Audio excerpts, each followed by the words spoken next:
എല്ലാവർക്കും നമസ്കാരം. അപ്പം നമ്മളിന്ന് സ്കേർട്ടിൽ നമ്മൾ വള്ളി കെട്ടുമ്പോൾ അതിൽ നമ്മൾ ഹാങ്ങിങ് നമ്മൾ സെറ്റ് ചെയ്ത് കൊടുക്കണം. അത് നമുക്ക് എങ്ങനെയാണ് സെറ്റ് ചെയ്തതെന്ന് നോക്കാം. അപ്പോൾ ഗോൾഡൻ കളർ വള്ളിയാണ് നമ്മൾ ഇതിന് യൂസ് ചെയ്യുന്നത്.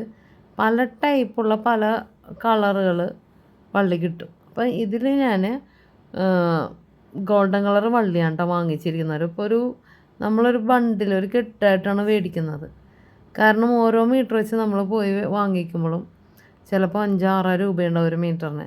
പക്ഷെ നമ്മളിത് ബൾക്കായിട്ട് മേടിക്കുമ്പോൾ നമുക്ക് ഒരു മീറ്ററിന് 2 രൂപ വെച്ചെങ്കിലും കിട്ടാതിരിക്കില്ല. നമുക്ക് ബൾക്കായിട്ട് വാങ്ങിക്കുന്നതാണ് ലാഭം. നമ്മൾ ചെയ്യേണ്ടത് ആ ഗോൾഡൻ കളർ വള്ളി ഹാങ്ങിങ്ങിനൊരു ഹോൾ ഉണ്ടാവും. അതിലേക്ക് നമ്മൾ ഇട്ട് കൊടുത്തിട്ട് നമ്മൾ 2 എണ്ണം സെറ്റ് ചെയ്യണുണ്ട് കേട്ടോ.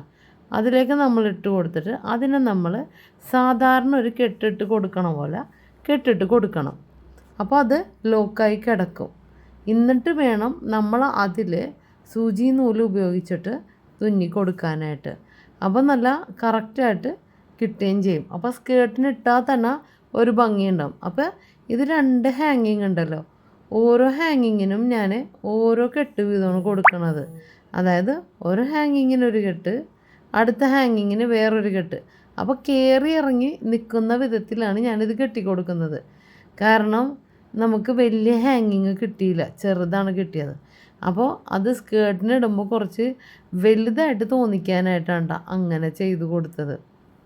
അപ്പോൾ ഇത് നിങ്ങൾക്കിത് വേറെ വല്ല അറിവിൽ നിങ്ങൾക്ക് ചെയ്യാൻ കഴിവുണ്ടെങ്കിൽ എനിക്ക് കമൻറ്റ് ബോക്സിലൂടെ നിങ്ങൾ അഭിപ്രായം പറയാവുന്നതാണ്. ഇതേപോലെയാണ് ഞാൻ ചെയ്തെടുത്തത്. എന്നിട്ട് ബാക്കി ബാലൻസ് വന്ന ബാക്കി ഒരു 1.5 ഇഞ്ചോളം നമ്മൾ ആ വള്ളിൻ്റെ ബാലൻസ് മുകൾ ഭാഗത്തേക്ക് ഇങ്ങനെ വന്ന് നിൽക്കുന്നുണ്ടാവും. അത് നമ്മൾ അതിനോട് ചേർത്ത് വെച്ചിട്ട് അത് അറിയാത്ത വിധത്തിലൊന്ന് തുന്നിക്കൊടുക്കും.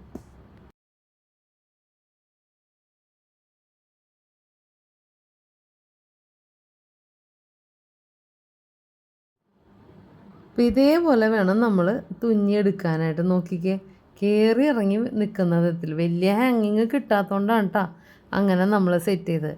ഇനി അടുത്ത വശം തുന്നുന്നത് നമ്മൾ ഒരു വശം ഉള്ളിലേക്ക് പാവാടൻ്റെ സ്കേർട്ടിൻ്റെ ഉള്ളിലേക്ക് കയറ്റിയതിന് ശേഷം മാത്രമേ അടുത്ത ഹാങ്ങിങ് തുന്നിയെടുക്കാൻ പാടുള്ളൂ. അപ്പോൾ ഇത്രയേ ഉള്ളൂ ഹാങ്ങിങ് ചെയ്യുന്നത്. അപ്പോൾ എൻ്റെ വീഡിയോ കണ്ട് ഇഷ്ടപ്പെട്ടാൽ ലൈക്ക് ചെയ്യാനും ഷെയർ ചെയ്യാനും സബ്സ്ക്രൈബ് ചെയ്യാനൊന്നും മറക്കരുത്.